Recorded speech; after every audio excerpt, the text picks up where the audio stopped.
laundering and terrorism financing, and also one of 8 members that developed the National Anti-Corruption Strategy to be implemented by the Office of the Attorney General of the Federation from 2017 to 2021.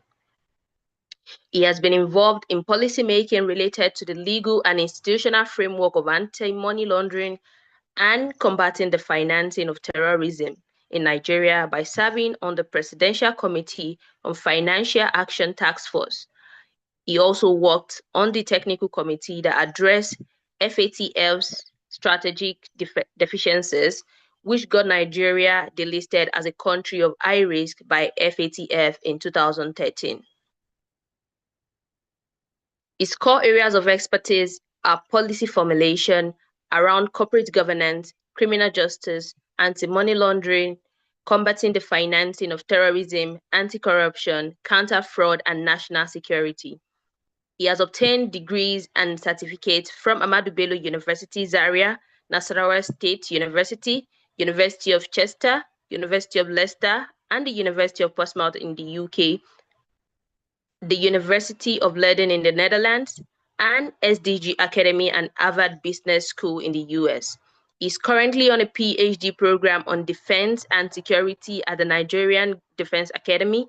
He's a member of the Nigerian Economic Society, Nigerian Institute of Management, Association of Certified Anti-Money Laundering Specialists, Association of Certified Fraud Examiners, and Center for Counter Fraud Studies UK.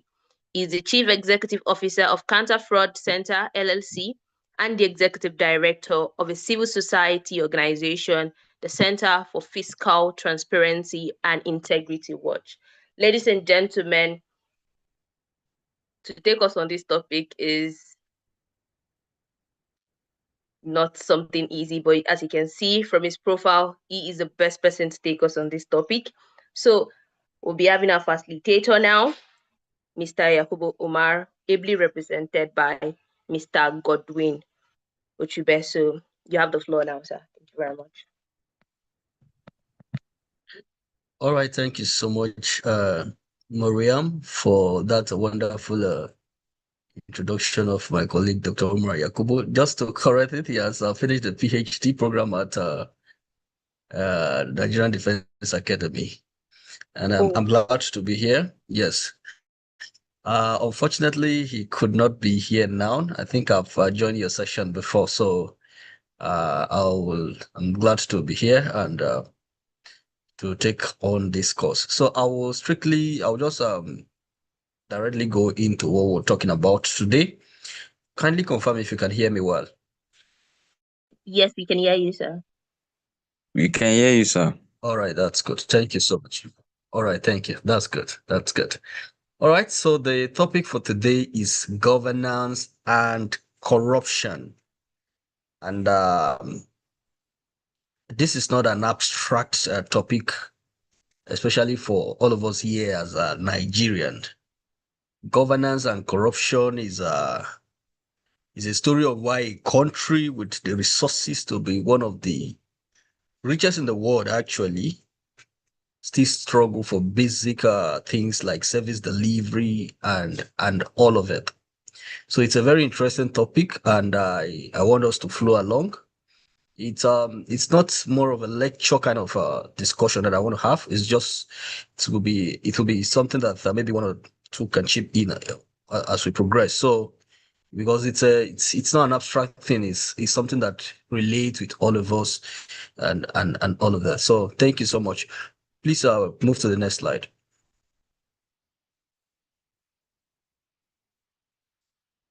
All right, so here are the things we're going to be talking about. What is governance? We'll look at the dimensions of good governance. We'll look at what corruption is all about, and then the impact of corruption on governance. And then also most very important, we'll look at the legal and institutional framework on corruption in Nigeria, as well as some other international one that we have signed into, and then some recommendations, and then the conclusion to the entire section. To the next slide, please.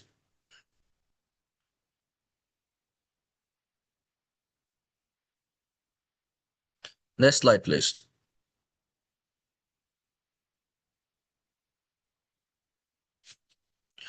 All right. So now, what is governance? Governance is a very important concept that has been defined quite a lot by different great institutions. And World Bank look at it as something that is central to creating and sustaining an environment that promotes robust development and complements sound economic policies. While the UNDP look at good governance as something that is participatory, transparent, accountable, effective, equitable, and supportive of the rule of law. IMF also look at it as a broad concept that encompasses all aspects of how a country is governed, including economic policies, regulatory framework, and adherence to the rule of law. Right? So those are different conceptual framing of what good governance is all about. So if there is a good governance, it means it is possible that there is also bad governance, right? That it exists side by side, and we could point out different indicators of what good governance is all about. Something that promotes development and encompasses economic policies. So you will ask yourself now that currently in Nigeria, do we have good governance or is it a bad governance, right? Do we have the necessary development to call ourselves a country that is well governed? Do we have sound economic policies that just doesn't just exist in papers, that transcend beyond just a policy document to affecting human lives? Those are some of the things we could ask ourselves as something that could relate to good governance in terms of the indicators. Is it participatory? Do citizens have a say in the policies that are being formulated in Nigeria? Is it transparent enough? Right? The budgetary systems, the spending, and all of it. Do every citizen have access to those information? Is the government accountable? Is it effective? Is it equitable? Is it supportive of the rule of law, or it just do as it wants, right? So those are some of the indicators that we can look at and say, okay, with this A and B, C, we should have good governance in Nigeria, right? We should have good economic policies, good legal framework, and all of it that defines it. So that is basically what we should be looking at when we talk about good governance. The opposite of it then becomes bad governance, right? And we could look at its fruits everywhere. You could look at some countries that have been torn apart by corruption. The rule of law is very low. There is corruption within the judiciary. No clear separation of power. In fact, some of it you could see war and all of it. You could see citizens don't even have a say, autocratic system and all of it. So those are a clear example of what bad governance is all about. So now bringing it home, bringing it to Nigeria now, the question is, with all of these indicators put together, could we say that Nigeria have a good governance? But now you understand what it takes to be a country that is well governed, right? So that is what this aspect is all about. Please, the next slide. Now, we look at the dimensions of good governance, right? I've spoken a lot about some of the indicators and pointers that said, okay, with so and so, we should have an equitable and a good governance. But now let's look at the different dimensions. And here we have 4 of them. We have political accountability. We have public sector management. We have civil society participation. And then we have competitive private sector. So look at some of the indicators, some of the dimensions of good governance. Now, let's pick the first one, which is political accountability. Do we have a credible election in the country? I could remember in 2023 general election, there was an attempt to strengthen credible election in the country, right? where the bimodal voter accreditation system, BVAS, also was introduced, right? So we could have a credible election as part of the dimension of good governance. But then within that same year, we look at some of the disputes over transmission of results that happens, right? So in that kind of situation, will you say Nigeria has passed that mark of good governance in terms of one of the dimensions, right? Another election is coming forward now, and quite a lot of reforms, okay, is being implemented towards that. At the end of this 2027 election, would we say that okay, uh, was it credible, right? Do the people's choice actually becomes what actually we have as representative of what we have, right? So those are some of the things that point to political accountability when it comes to one of the dimension. Transparency in party financing. We have laws that guides how much a government should spend, right? We have the UNCAC, which is United Nations Convention Against Corruption, an international framework in which Nigeria have signed into, that says there should be transparency in terms of party financing, right? The party should come out and tell us at the end of the election, this is so and so we have spent on this also on the presidential election, governorship election. Candidates also have the obligation as well to disclose to us and say, okay, this is how much we spent, right? So that we can be able to hold leaders accountable. You imagine a situation where a position, normally what the constitution says is maybe you'll be paid as a governor 700 as let's say state house of representative or state house of assembly. This is what maybe 700,000 is what you'll be paid at the end of the month. Allowance, everything added together, let's say 3, 4, 5 million naira at the end of the month. And then for the whole 4 years, you look at everything that the government is supposed to pay on paper. You look at it, it's maybe around 100 million. And then you are running into an election where you are to spend almost 600 million naira in that election, of which normally on paper, if you look at what the government is supposed to pay you as allowance and everything for serving and everything, without constituency, whatever, is just 100 million, right? And then you get to spend 500, 600. Now, where do you think that these people are going to recuperate and get the money back? It is through corruption, right? That is why those international laws that we have signed into made it mandatory that, okay, as part of the measures of mechanism to curtail corruption is to encourage transparency in party financing, as well as even the candidates as well. So those are some of the indicators. Another point is asset declaration.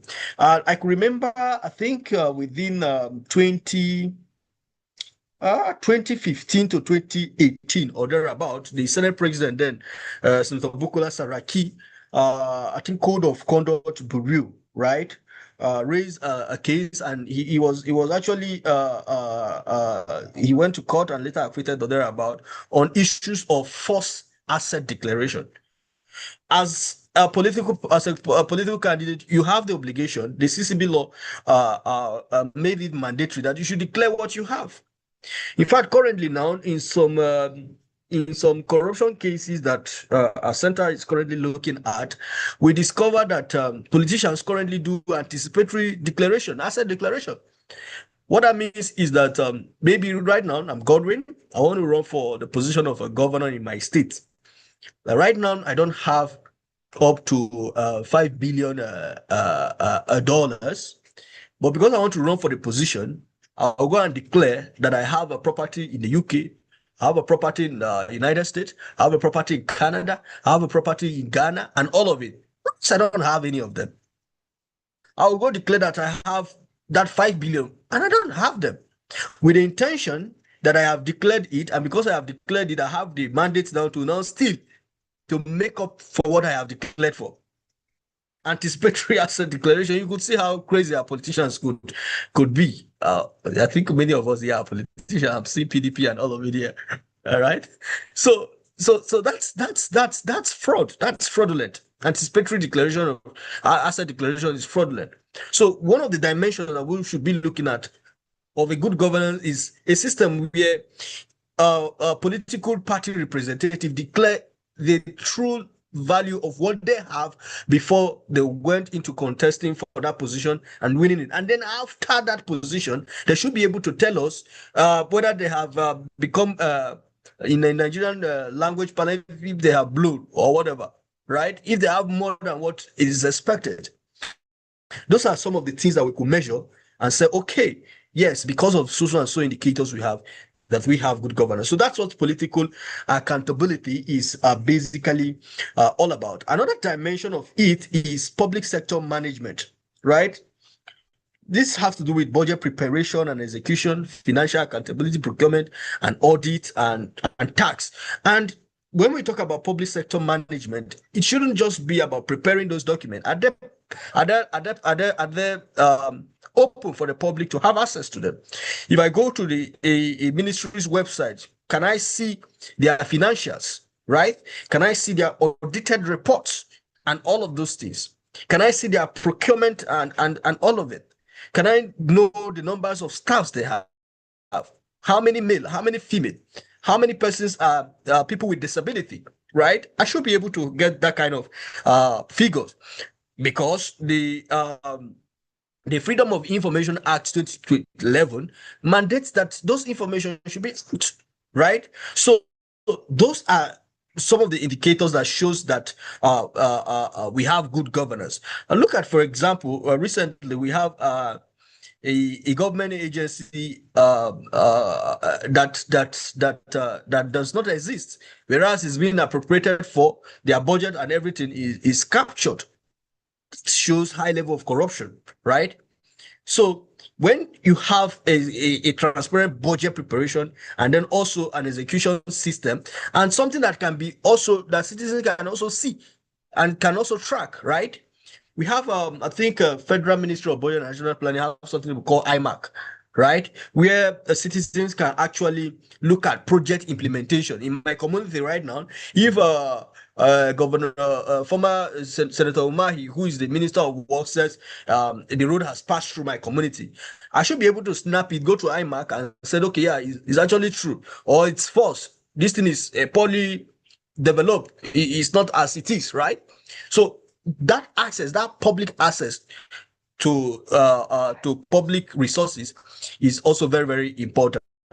Another dimension of it, which is very, very important, is the freedom of information, the civil society participation. Like I said, Freedom of Information Act is one of the major laws that guarantees this.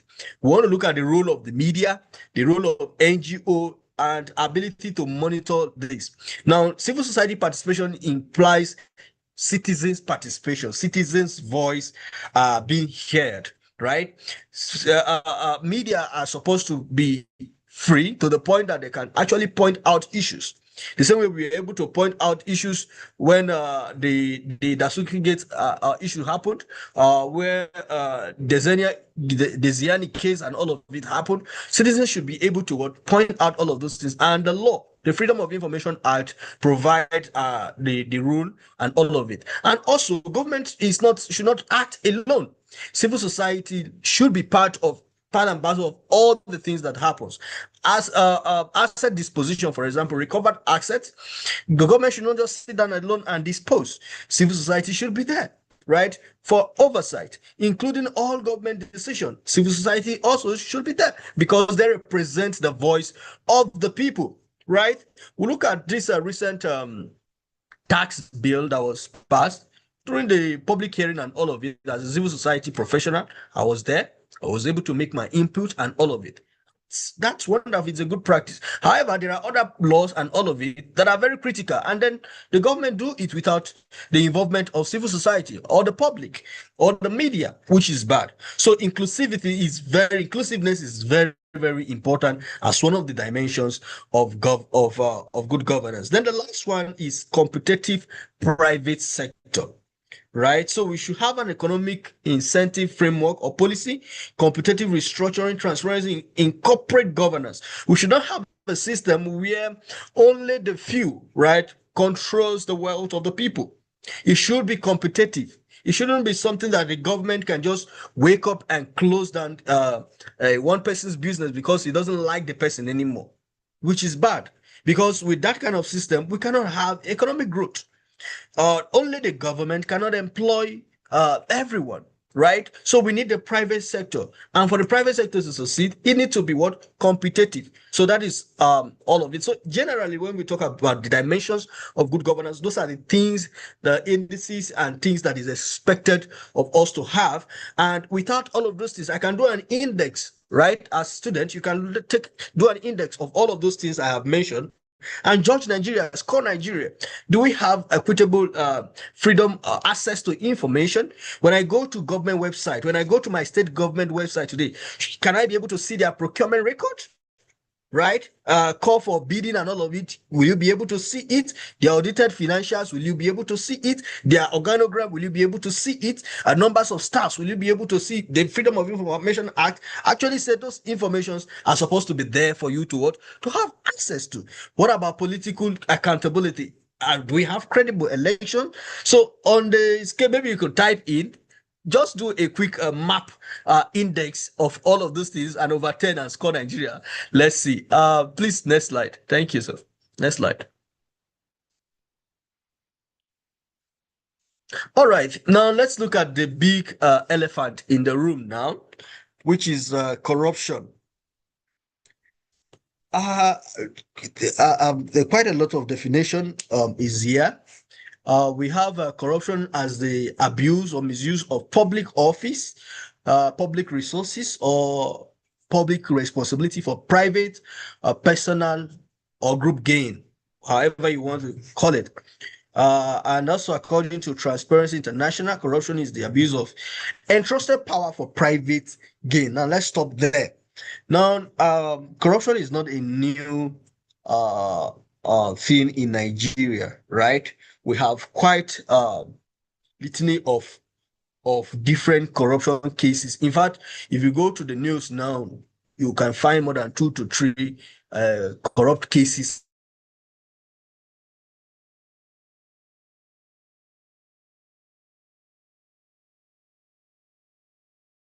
happening in Nigeria, and it is its need for quite a long time. About the money we are owing, our external debt and the debt transparency and all of it. And I told him, I said, do you know that there was a time in Nigeria in the 70s where those places where we now owe so much, like IMF, World Bank, that we actually give them money. Like we give the IMF and World Bank money. Yes, you can check it out. You can fact check it. That Nigeria at a point hold a credit position that instead of taking from IMF, instead of taking from World Bank, we had too much money that we don't give to World Bank and we give to IMF. And countries like Britain, China, and all of it goes to the IMF to take loan to develop their country. Now there was a time like that in this country. Now what happened?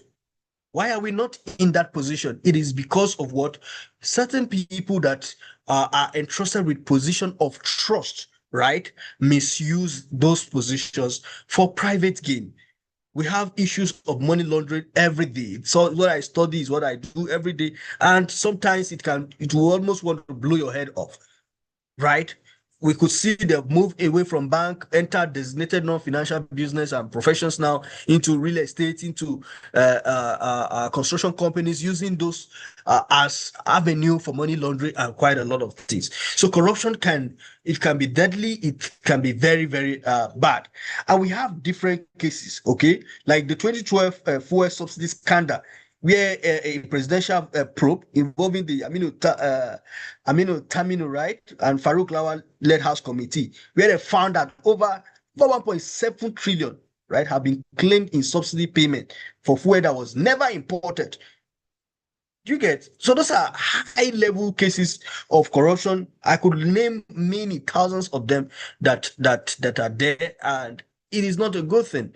And it has kept the country the way it is. Imagine if we had continued in that line, where we even give quite a lot of money to IMF because we have too much. And we've channeled some of those resources into developing our communities, developing our country, having a national direction of where we are headed. Places like China and all of it wouldn't catch up with Nigeria. I was telling quite a lot of persons that Malaysia and all of those, China, Saudi, all of them, at the point we're actually looking up to Nigeria. We had a point where Saudi prince and all of them come to Ibadan for their medical tourism and all of it at a point in the country, right? But what happened? Corruption, bad policies, and all of it distorted our growth and development. Unfortunately, we still have those issues. And like I said, quite a lot of examples I can list here. I don't even want to list them because I'm sure that many of us already see them on the news every day. Please, the next slide.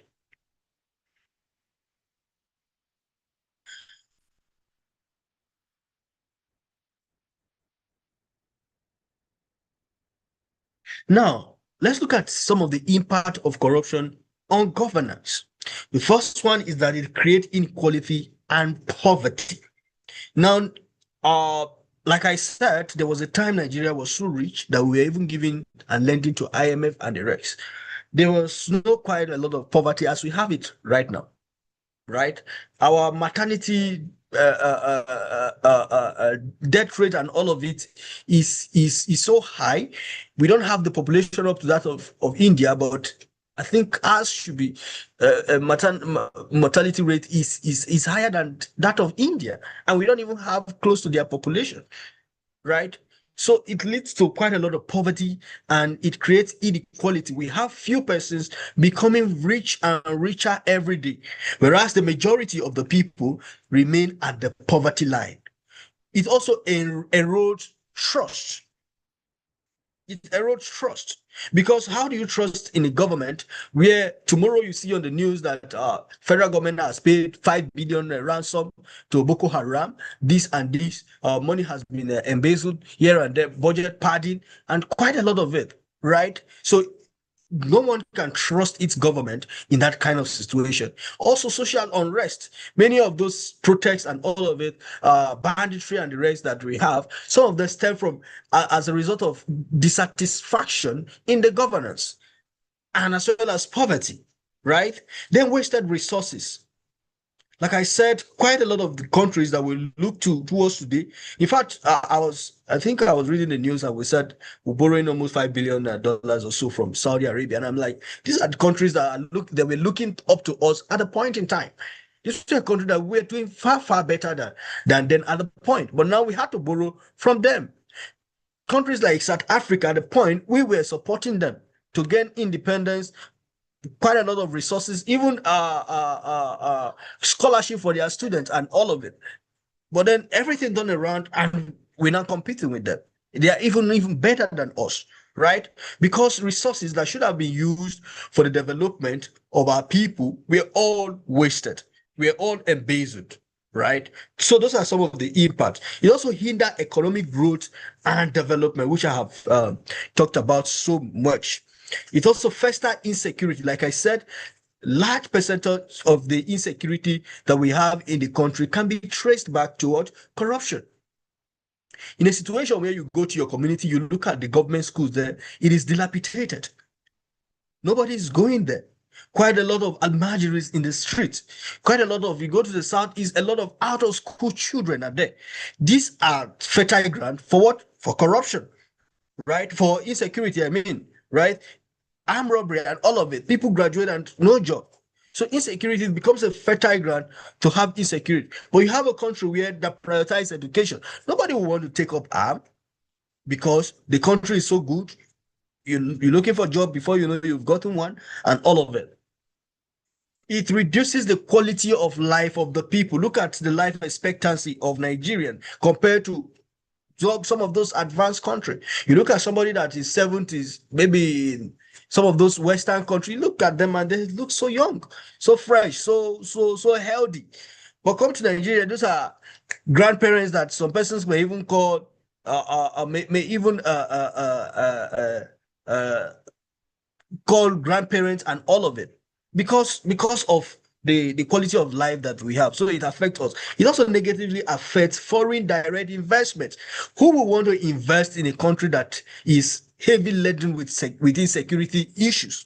If you look at the trajectory of international foreign direct investment into Nigeria currently, you will discover that most of those organizations and countries prefer to give Nigeria a loan.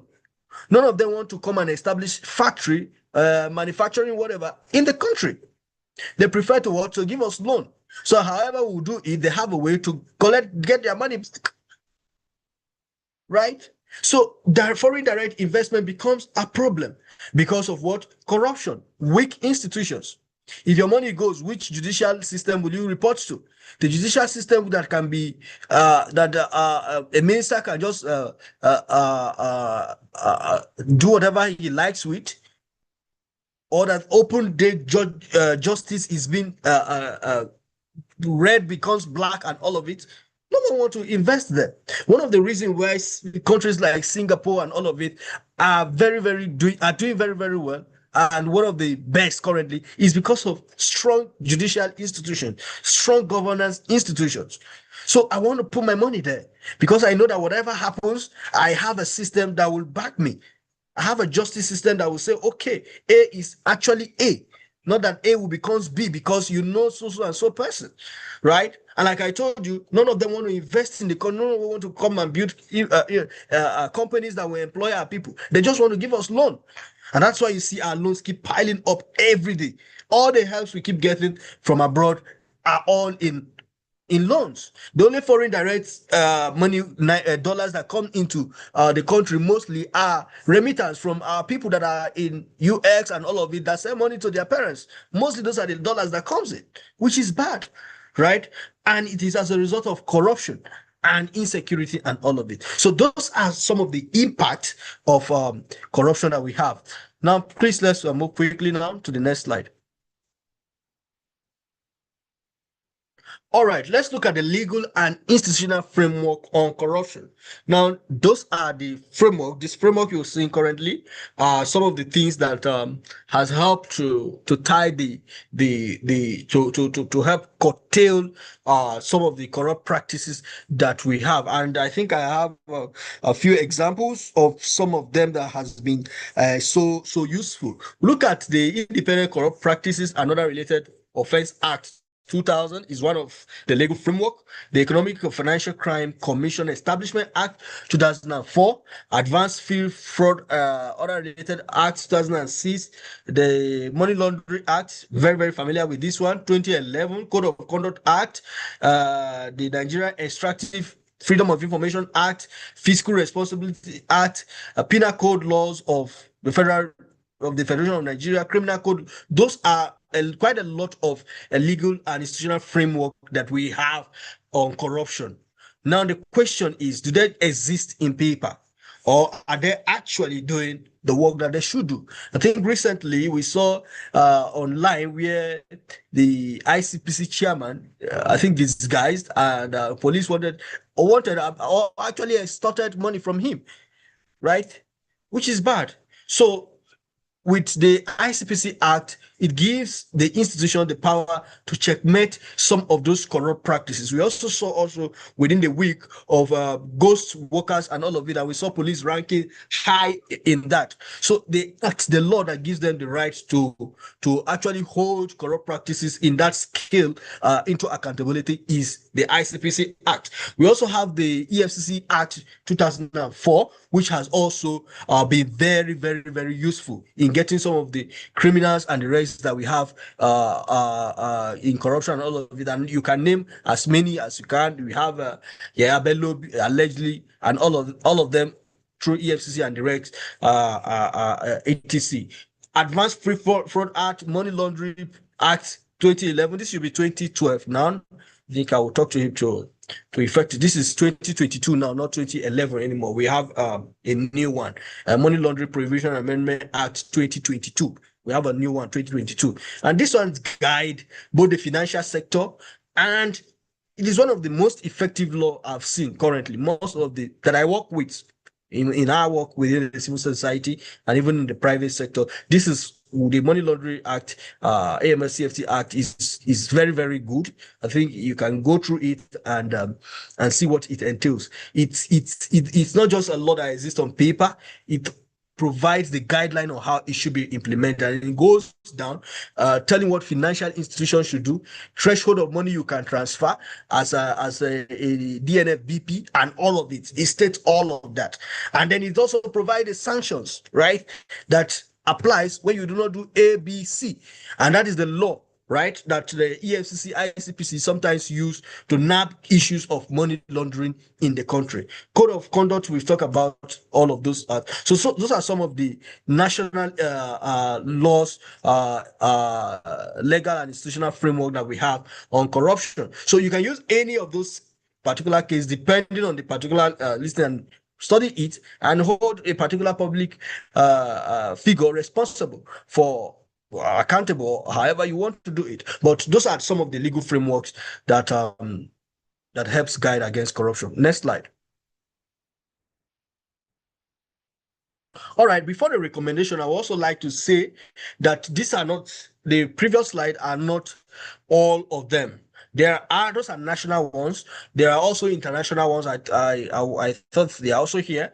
We have the FATF, right? The Financial Action Task Force.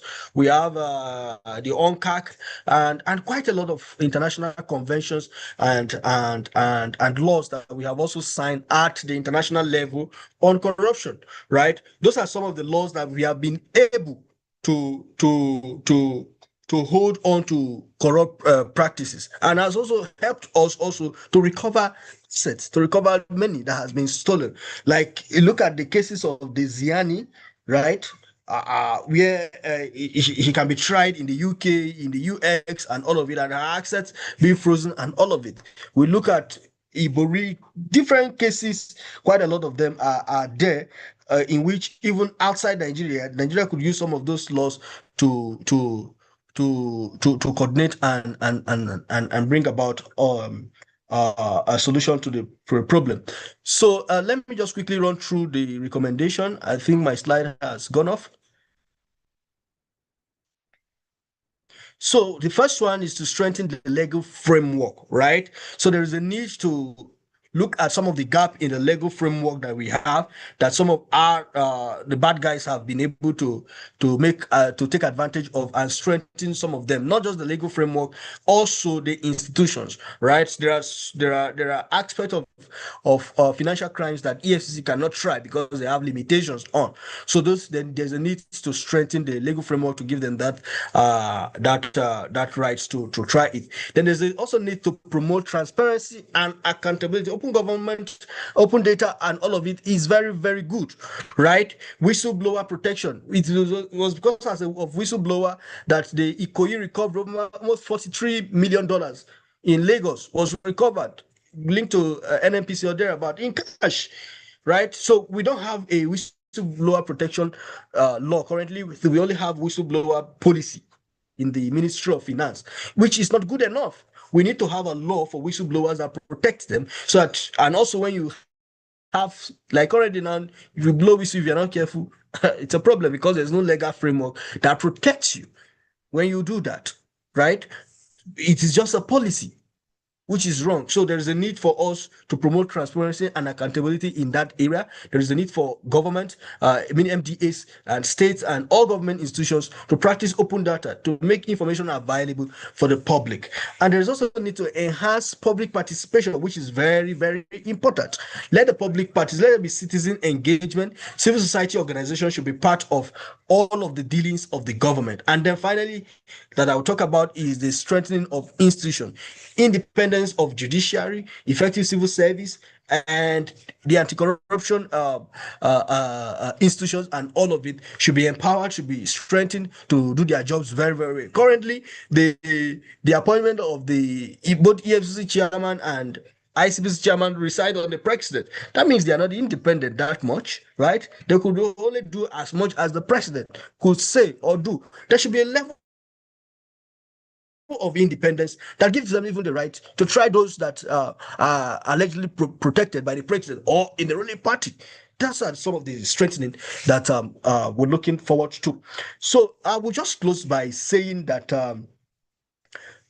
good governance is something that is very, very good. We cannot do without it, and corruption is a cancer that is eating up the country so well.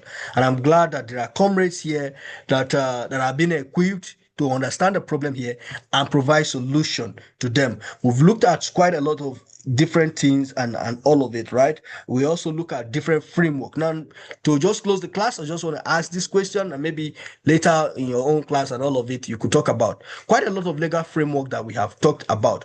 Which of it do you actually feel have changed behavior? Which one actually exists for real and actually doing the work, and which one exists on paper?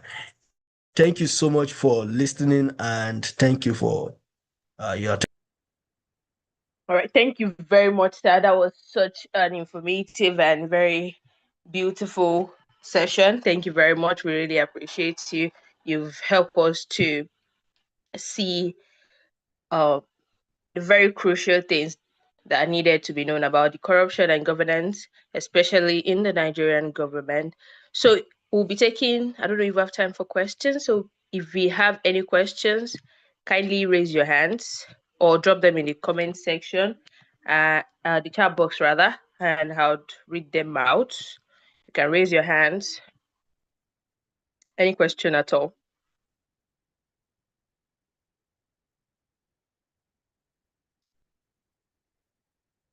All right. Timothy, I've asked you to unmute. You can go ahead now.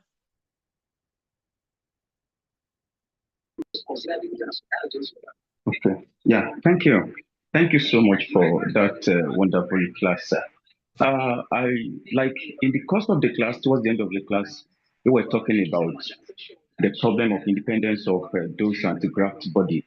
So, but then I want to ask a question around that. That is there any way that the citizens can actually mount pressure on this body to do their job, regardless of the influence of the presidency? That is my question. Thank you, sir. The doctor had a family before he met her, but this doctor will come to the extent that he got.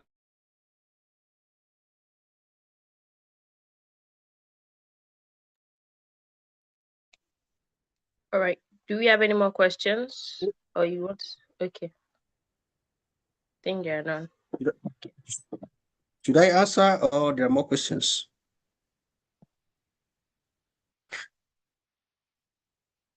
All right, thank you. Let me just answer this.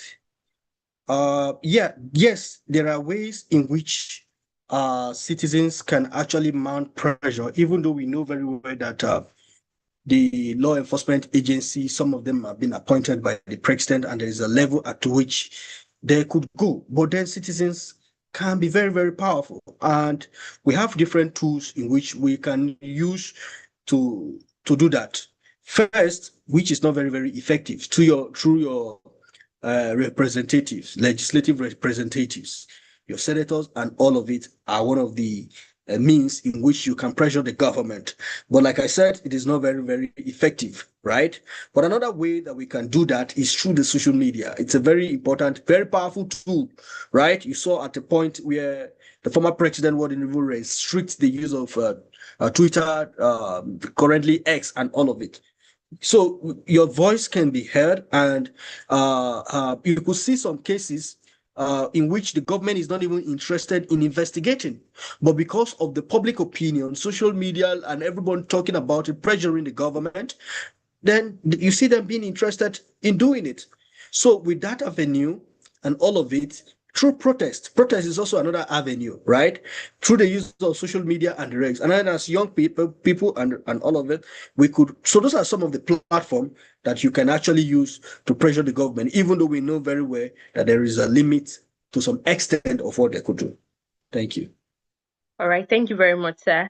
So Salami Ibrahim in the chat box is asking, as corruption is deeply entrenched into our foundation, now this is a problem we have found. Now, sir, what are the practical realities we can apply to solve the problem, sir?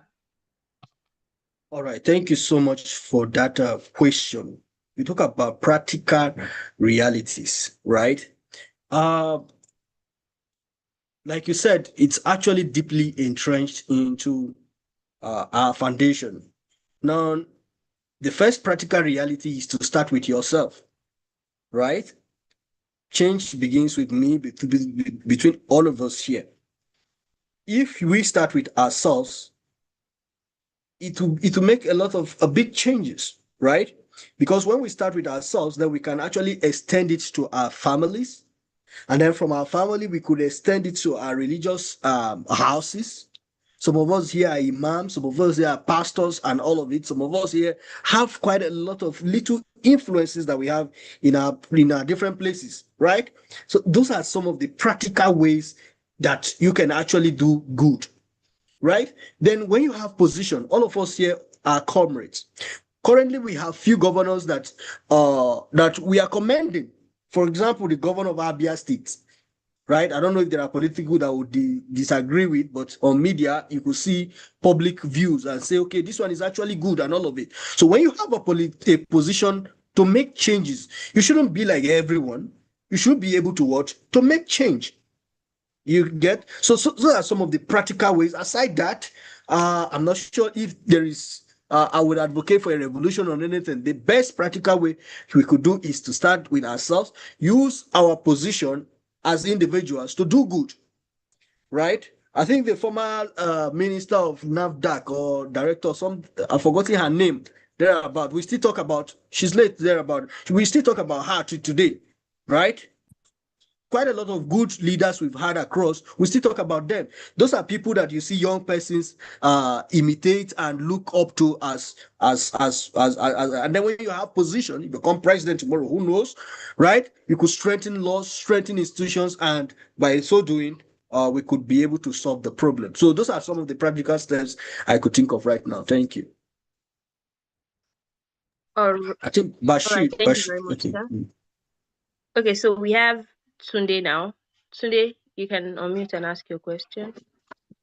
Yeah, thank you for this. Very interesting. The question that I have, uh, what are the roles of institutions like Transparency International um, in relation to combating corruption and good governance in Nigeria?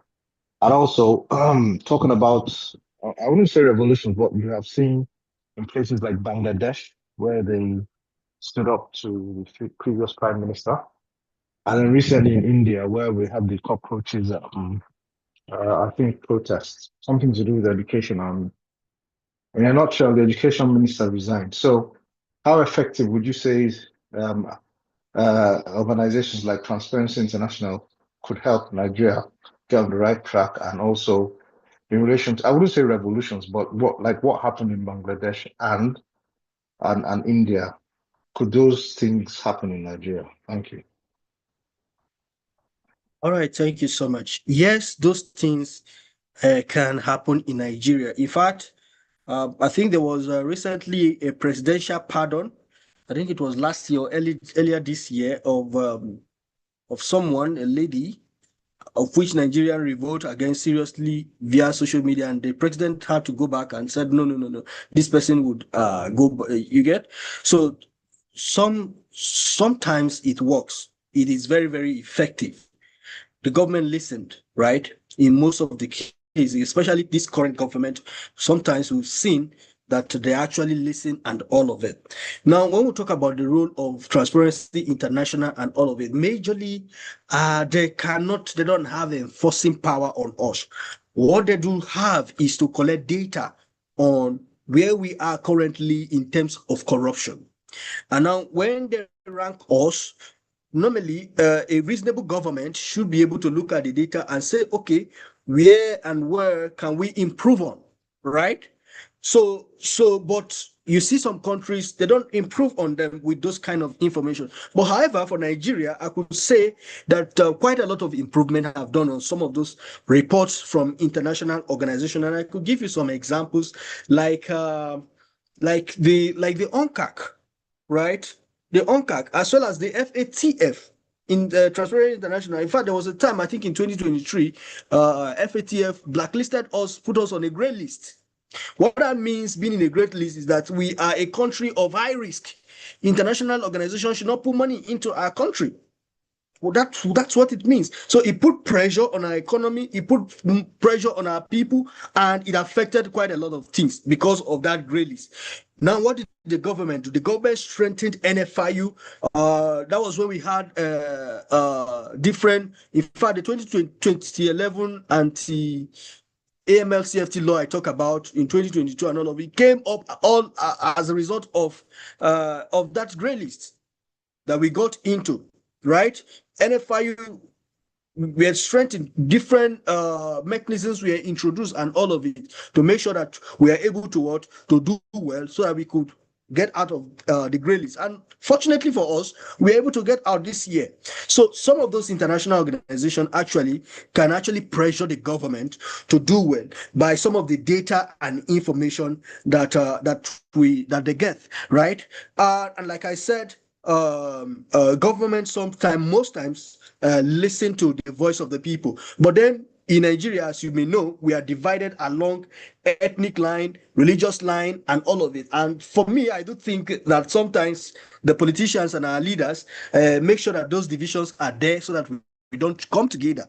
Look at the NSAS situation, right? Quite a lot of uprising, quite a lot of young people arise and want to make changes in their country. You know what happened after that? You know the amount of killings, and in fact, there were people that are still allegedly still there and still not out, still young people that are still not out to date, right? So, but if we have that platform, if there's no divide everywhere, if the north is not seeing itself as different from the south, and young people across borders, across region come out and say, okay, this is the direction we want the government to go, of course it's work. And that's why you see the government every time once they see that this is the direction, the people are uniting, you see quite a lot of witch hunting and all of it. So yeah, in India it was Bangladesh and all of it, it was able to happen because young people were able to come up together and have a voice. But in Nigeria, it's difficult. So until we come to that point where young people across north, south, west, and everywhere could come together and said, okay,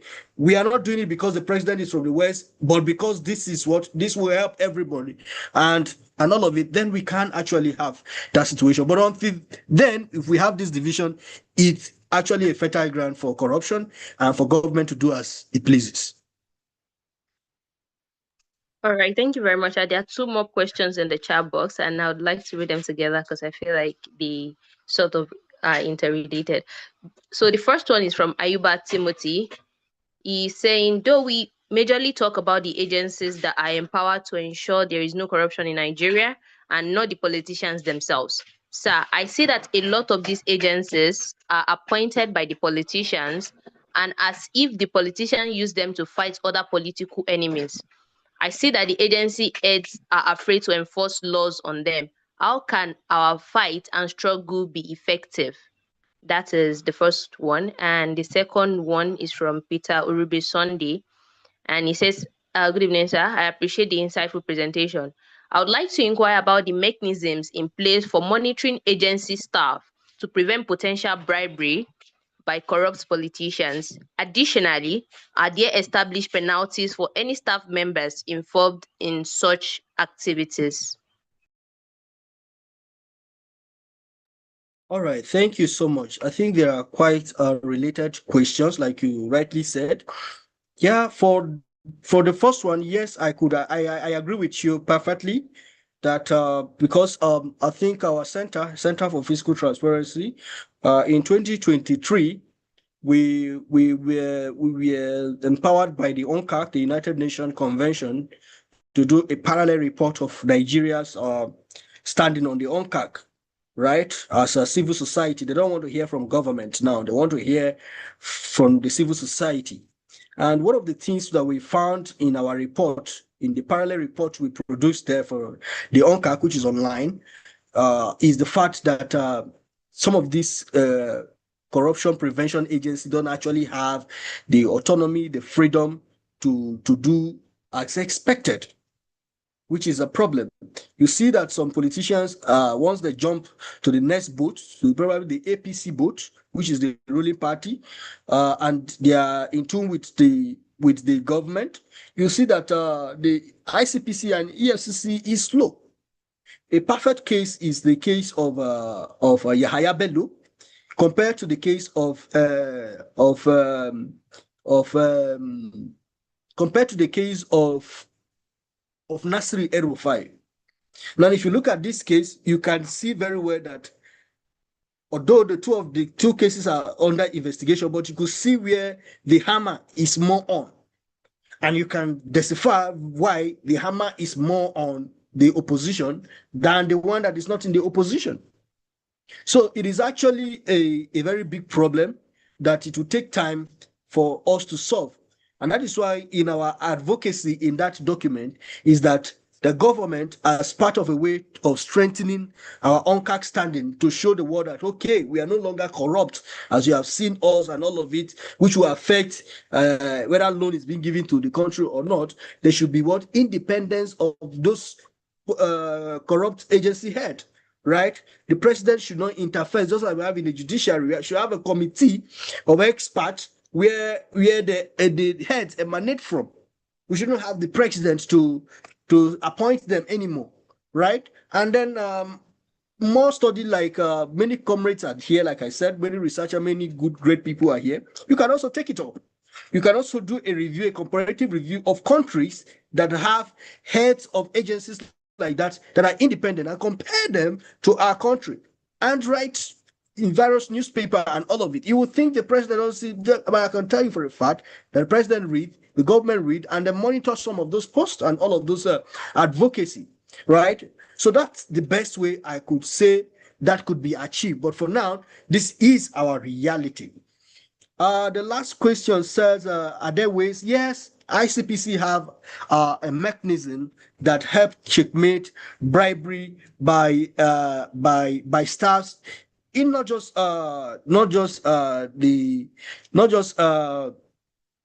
the anti-corruption agency, but also across all MDAs, right? So there are laws that prevent against that. And then when you see that, like I said, there is a whistleblower policy in which when you come across that you can whistleblow. I give you a perfect example. In fact, the government will compensate you if you do a whistleblow on that. Actually, monetary compensation. The one that they recovered in Ikoyi that I told you, yeah, there was a monetary compensation because of the whistleblow, right? So there are incentives if you blow whistle. The only thing I cannot guarantee you is your ultimate protection. That is because we don't have a standard law that protects you as a whistleblower.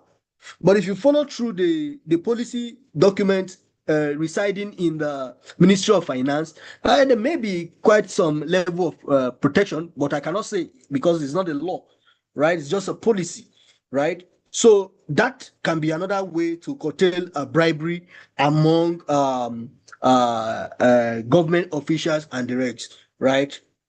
Thank you. All right, thank you very much. And that's all the questions we have for you. We are really grateful that you are able to, lecture us on this and shed light on some of the things that have confusing to us before. I believe that we've all gained clarity. So thank you very much, Mr. Godwin, and also extend our congratulations to Mr. Humar on his PhD. Thank you very much. So Thank you so much. Thank you. have come to the end of the class. I don't know if there's any announcement from the management.